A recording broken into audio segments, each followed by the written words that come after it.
Year 9. So what we're going to have a look at is we're going to look at watercolour painting, and we're going to start off by looking at our colour theory. Okay, so you've got a set of watercolour paints on your desk. What we're going to do, we're going to start with the lightest colours first, which is something we always do, because you can paint over a lighter colour with a darker shade, but you can't really paint over a darker shade with a lighter tone. Okay, so I'm going to start down here with my yellow, and what I'm going to try and do is I'm going to try and add a little bit more skill to my work. So I'm painting in long sweeping brush strokes, and you can see that I'm holding the paintbrush down here on the silver section, which is what you should be doing. Now you can just go through and paint your whole section in with that really strong vibrant colour. If you want to try and show off and add a little bit more skill, I'm then going to start fading that yellow colour out towards the edge of that section. And how I'm doing that is I'm just off screen, I'm just washing my brush off in my water pot and scraping the excess water off at the side of the pot, and then just going in with clean water and picking up on what's already there, so you get this sort of faded effect. But again, you don't have to do that if you don't want to do that. You can just get your section painted nice and solid. Okay, so once we've done the yellow, I'm going to move on to the red. Now, the way the colours are spaced out on the colour wheel, because we're looking at the primary colours to start off with, our red, our yellow and our blue, what you need to do is you need to space it correctly. So we've got 3 sections between each of the primary colours. So that means we're going to have red in this section and we're going to have blue in this section over here. And I'm getting to see I can just made a yellow splodge of water on my page there, which doesn't help, but it's all right. Because red's a darker colour than yellow and I can paint over it. So what I'm going to do is I'm going to get my red, and I am really rubbing at the surface of the watercolour paint there with my paintbrush to make sure that I'm picking up a lot of that paint pigment and I'm making it quite thick and quite strong.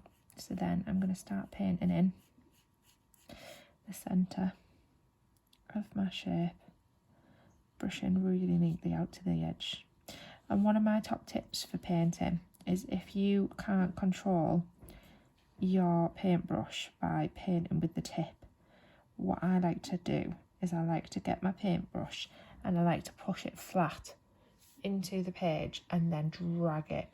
And if you do that, if you push it flat down and then you drag it, that means that edge can't change and it gives you nice neat straight edges at the side of your painting. Okay, so now I've done that really small bit in the centre, I've watered my brush out and I'm going to start using some of the paint that's already there. Wash off my brush again, wipe off the excess on the side, and again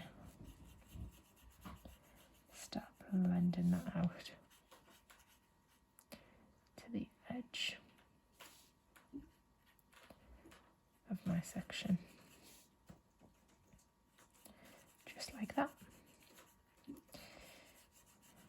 all nicely and neatly blended together. Oh, and then I go and paint outside the shape in the last little bit, but never mind. Right, okay, so last little bit we've got to do is our blue section. So again, some water in with the blue, having a real nice rub at the surface of that blue paint to pick up a lot of the pigment. Remember, I'm leaving 3 spaces between each of the primary colours. So then I'm going to work in here with the blue.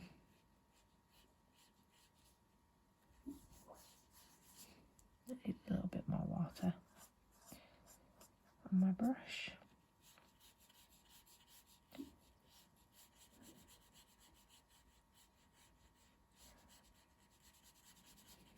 And then once I've done that, taking off the excess paint, getting some fresh water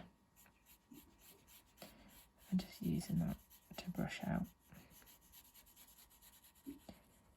to the end, because I want to do my faded effect.